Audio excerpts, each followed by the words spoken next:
Depuis l'aube de l'humanité, l'architecture se présente comme un miroir de nos aspirations profondes. Elle raconte notre façon d'habiter l'espace, d'organiser le pouvoir, de dialoguer avec le divin et d'inscrire notre passage dans la durée. Parmi les formes les plus emblématiques que les civilisations ont léguées à la mémoire humaine, deux semblent se répondre à travers le temps et l'espace: les pyramides africaines et les temples européens. Deux architectures qui, par leur monumentalité, leur précision et leur symbolique, apparaissent comme les témoins d'un génie collectif, mais aussi comme des réponses différentes aux défis du monde antique.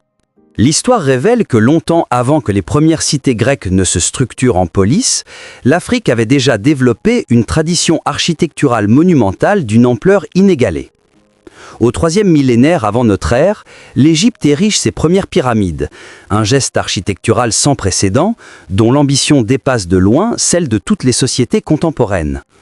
La pyramide à degrés de Djéser, construite sous la direction d'Imhotep, est plus qu'un tombeau. Elle est une affirmation d'ordre cosmique, une tentative d'élever le pharaon vers les dieux. À travers ce monument, l'Égypte inaugure une vision du monde dans laquelle la pierre devient un vecteur d'éternité, où l'architecture est un acte sacré, garant de la stabilité de l'univers. Les pyramides de Gizeh, construites un siècle plus tard, témoignent d'une maîtrise mathématique et logistique presque inconcevable. Chaque bloc, soigneusement taillé, parfaitement ajusté, participe à une géométrie d'une précision stupéfiante. Elles incarnent un pouvoir centralisé, capable de mobiliser des milliers d'ouvriers, d'organiser des chantiers titanesques et de transformer durablement le paysage. Ces monuments, visibles à des kilomètres, s'imposent comme des repères physiques et symboliques, inscrivant dans la pierre la puissance du souverain et l'ordre cosmique qu'il est censé maintenir. Mais l'Afrique ne se résume pas à l'Égypte. Plus au sud, le royaume de Kouch adopte puis réinvente la forme pyramidale. À Méroé, les rois nubiens construisent des dizaines de pyramides élancées, aux proportions plus abruptes, qui montrent que l'idée égyptienne ne disparaît pas, elle voyage, se transforme, se réapproprie. Ces pyramides, bien que moins massives que leurs cousines de Gizeh, témoignent d'une sophistication esthétique remarquable. Leur silhouette fine se détache sur l'horizon sahélien, dessinant une ligne d'histoire entre deux mondes africains qui se répondent à travers les siècles. Pendant ce temps, en Europe, une autre manière de construire se développe lentement. Les premières formes de monumentalité y apparaissent tardivement, et bien après les grandes pyramides africaines. Lorsque les Grecs posent les bases de leur architecture, l'Égypte possède déjà 2 millénaires d'expérience. Les cités grecques se structurent autour d'un espace sacré, l'acropole, et d'un espace civique, l'agora. Leur architecture n'est pas tournée vers la mort, mais vers la vie publique. Les temples européens, loin d'être des tombeaux imposants comme les pyramides africaines, sont conçus comme des maisons des dieux, des lieux de culte ouverts, orientés vers la communauté et l'activité politique.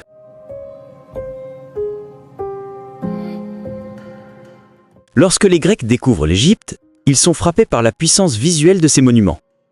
Hérodote, subjugué, décrit la grandeur des pyramides et la complexité du système hydraulique égyptien, admettant que rien dans le monde grec ne peut rivaliser avec ses réalisations millénaires. Les échanges entre les deux régions, commerçants, marins, artisans, prêtres, permettent aux idées de circuler.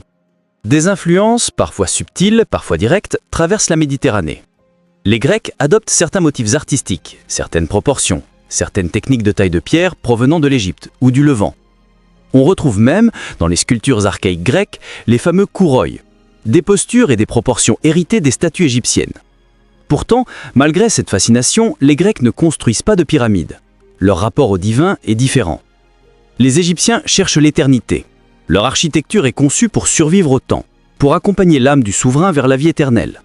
Les Européens, en particulier les Grecs, adoptent une conception du sacré centrée sur la présence divine dans la cité. Le temple ne doit pas défier le temps, il doit affirmer la relation entre un peuple et ses dieux. Il doit être vu, traversé, célébré. Cette différence fondamentale explique pourquoi les deux mondes produisent des architectures radicalement différentes. L'Afrique est riche des monuments scellés, tournés vers l'immortalité et le cycle cosmique. L'Europe bâtit des espaces ouverts, lumineux, structurés par des colonnes, des proportions mathématiques et des matériaux qui évoquent des charpentes anciennes. Les temples grecs conservent les traces d'une architecture de bois, transposée ensuite en pierre. Les triglyphes, les métopes, les frontons racontent l'histoire d'une tradition constructive qui ne cherche pas la permanence, mais l'harmonie. Avec Rome, l'Europe invente une nouvelle architecture. Les Romains héritent des Grecs, mais les dépassent sur le plan de l'ingénierie. L'arc, la voûte, le béton romain transforment la manière de construire. Les temples romains deviennent des espaces de représentation politique, des lieux de culte civique, mais aussi des structures techniques capables de dominer le paysage urbain. Les grands sanctuaires de Baalbek ou le Panthéon de Rome témoignent d'une ambition nouvelle, non plus seulement représenter les dieux, mais représenter la puissance de l'État, la force de l'organisation impériale. Alors, une question demeure. La monumentalité européenne a-t-elle été inspirée par l'Afrique ? L'histoire révèle que si les formes ne s'influencent pas directement, les temples n'imiteront jamais les pyramides. Les idées, elles, voyagent. L'idée que l'architecture peut incarner le sacré, structurer la société, symboliser l'ordre du monde. L'idée que la pierre peut être un outil de pouvoir. L'idée que l'espace construit peut exprimer une vision cosmique. Les pyramides africaines et les temples européens sont donc moins en opposition qu'en dialogue silencieux. Deux réponses différentes à une même question. Comment bâtir pour dépasser la condition humaine ? À mesure que l'histoire avance, les pyramides africaines et les temples européens deviennent bien plus que des œuvres d'architecture. Ils se transforment en messages, en récits, en preuves tangibles de visions du monde profondément différentes. Pourtant, à bien y regarder, ils répondent tous deux à une même obsession humaine. Maîtriser l'espace, domestiquer la matière, organiser le sacré et affirmer le pouvoir. Leurs formes contrastées ne sont que les reflets de deux trajectoires culturelles façonnées par la géographie, la religion, l'économie et les structures sociales.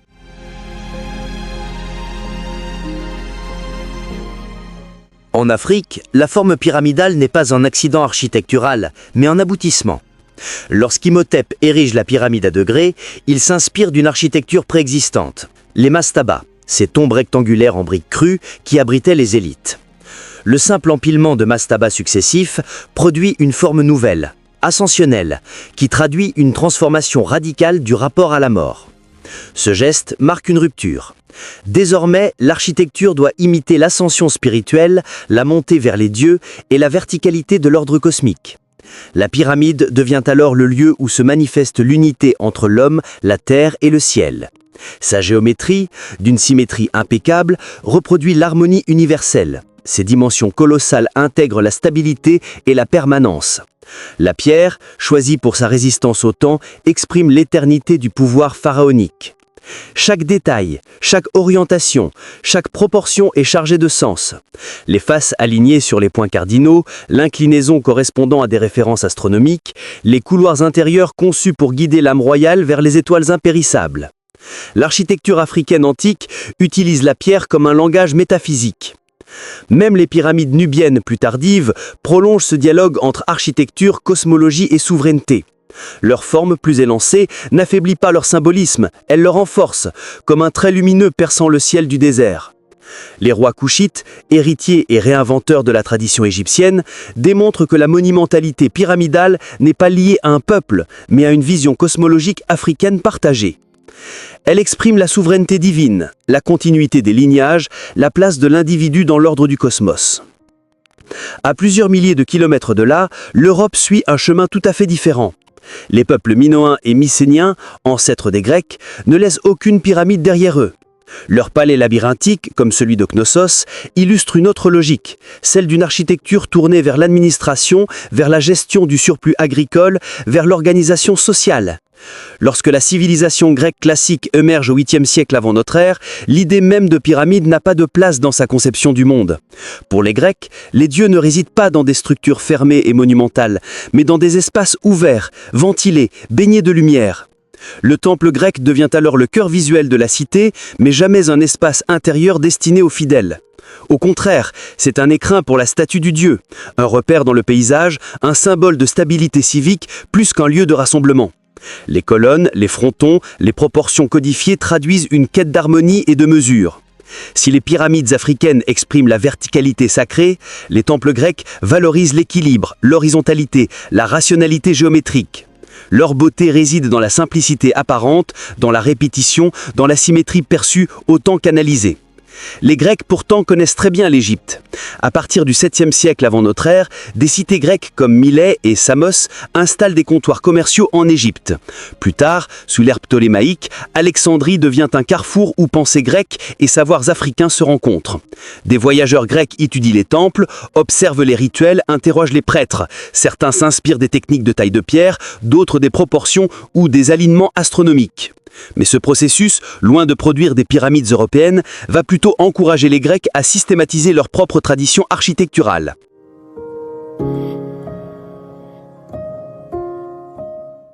Ce n'est donc pas la forme pyramidale qui traverse la Méditerranée, mais l'idée que l'architecture peut devenir un instrument de science, un support de mesure, un reflet de lois universelles. Les Grecs transforment l'héritage africain en une philosophie de la proportion. Ils rationalisent, théorisent, mathématisent l'espace architectural. L'Afrique leur offre un modèle de puissance technique, ils en tirent une théorie esthétique. Lorsque Rome domine à son tour la Méditerranée, cette rencontre des traditions s'intensifie. Les Romains adorent absorber, adapter, réinventer. Ils prennent aux Étrusques la technique de la voûte, aux Grecs les ordres architecturaux, à l'Afrique une partie de la monumentalité et du rapport au sacré. Le Panthéon, par exemple, n'a pas de précédent direct en Afrique, mais son ambition cosmique, représenter la voûte céleste, unir les dieux dans un seul espace, rappelle certains principes de l'architecture sacrée égyptienne. Même si les formes diffèrent, les intentions résonnent. Élever l'homme vers le divin, donner une forme visible à l'invisible. On pourrait donc croire à une influence directe. Les pyramides africaines auraient inspiré les temples européens. Mais l'histoire est plus subtile. Les pyramides ne deviennent jamais un modèle en Europe car elles ne correspondent pas aux besoins sociaux, politiques et religieux des sociétés européennes. Au lieu de reproduire les formes, les Européens s'inspirent de l'idée que l'architecture peut être une expression du pouvoir et de l'ordre cosmique. Ce sont les intentions, les ambitions, les concepts qui voyagent, pas les géométries. Pourtant, les échanges ne déséquilibrent pas le rapport culturel. L'Afrique continue d'innover. Les architectures du royaume d'Aksum, les obélisques de pierre monolithe, les églises taillées dans le roc en Éthiopie, les constructions en pierre de Zimbabwe montrent que la créativité africaine ne s'arrête pas après l'Égypte. Chaque région développe sa propre monumentalité adaptée à son environnement. L'Afrique n'est pas seulement une source d'inspiration antique, elle demeure un laboratoire architectural dynamique pendant toute l'Antiquité. L'Europe, de son côté, unifie son architecture grâce à Rome. Les temples romains, même lorsqu'ils s'étendent sur 3 continents, possèdent une cohérence. Colonnes massives, podiums élevés, façades imposantes, hiérarchie des espaces. Ils sont conçus pour impressionner, pour organiser la vie civique, pour affirmer l'autorité de l'empereur. En cela, ils rejoignent les pyramides africaines dans leur fonction symbolique, mais par des moyens totalement différents. Ainsi, plus on avance dans l'histoire, plus une conclusion se dessine. Les pyramides africaines et les temples européens sont les réponses culturelles de 2 mondes différents aux mêmes questions fondamentales. Ils n'ont pas la même forme, pas la même fonction, pas la même philosophie, mais ils partagent une même ambition, inscrire le pouvoir dans la pierre et donner à l'humanité un espace où la terre rencontre le ciel. À ce stade du voyage, une question demeure, subtile mais essentielle. Comment 2 visions du monde, si différentes, ont-elles pu produire des architectures qui, malgré leurs divergences formelles, expriment des préoccupations si semblables ? En confrontant les pyramides africaines et les temples européens, on se rend compte que l'architecture antique n'est jamais seulement une affaire de pierre et de technique. Elle est une traduction, parfois littérale, parfois symbolique, d'une idée de l'humanité, d'un rapport au temps, d'une façon de concevoir l'univers.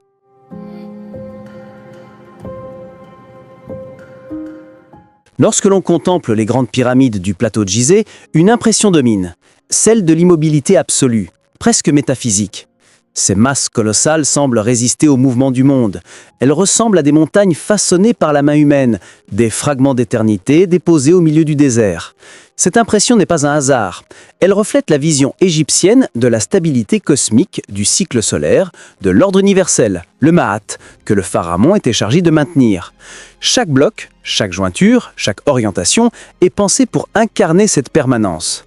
Un système de valeurs se cristallise dans la pierre. Les temples grecs et romains, eux, donnent une impression inverse. Ils semblent respirer, se dilater dans l'espace, se fondre dans la lumière. Ils sont ouverts, traversés par l'air, en dialogue permanent avec leur environnement. On y ressent une autre conception du monde, celle où les dieux sont proches, presque familiers, habitant les montagnes, les sources, les clairières. Le temple n'est pas une tombe fermée, ni un monument destiné à défier le temps. Il est un écrin, un cadre esthétique permettant de rendre hommage à un dieu dont la véritable demeure reste la nature. À première vue donc, tout semble opposer les pyramides africaines et les temples européens. L'une est massive, close, silencieuse, l'autre est légère, ouverte, rationnelle.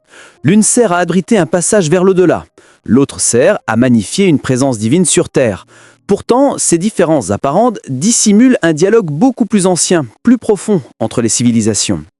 Car si l'Europe antique n'adopte jamais la forme pyramidale, elle n'ignore pas pour autant les leçons de l'Afrique. Les Grecs, puis les Romains, observent l'Égypte avec un mélange d'admiration et de fascination.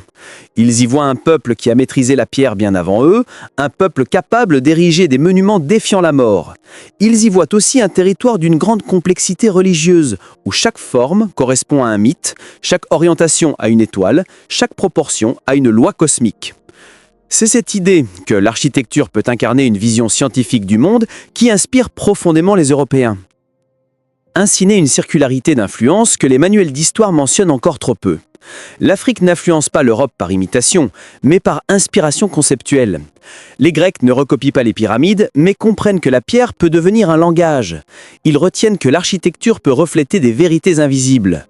Eux choisiront la proportion plutôt que la monumentalité, l'ouverture plutôt que la masse, mais les fondements intellectuels de leur démarche s'enracinent en partie dans cette rencontre. De leur côté, les Romains absorbent tout. Technique, symboles, esthétique. Lorsqu'ils s'installent en Afrique du Nord, ils découvrent les vestiges égyptiens, mais aussi ceux des Nubiens et des Lubiens. Ils incorporent certaines traditions locales, adaptent les formes, modifient les matériaux. Le résultat n'est ni entièrement européen, ni entièrement africain. Il est méditerranéen. Les villes romaines de Leptis Magna, de Sabrata ou de Timgad en sont l'exemple parfait, avec leurs temples classiques alignés sur des axes urbains inspirés de traditions plus anciennes, parfois remodelées, parfois méconnues. L'Afrique continue d'être une source de renouvellement pour la culture romaine, au point d'influencer Rome elle-même, notamment sous les empereurs d'origine africaine, comme Septime Sévère.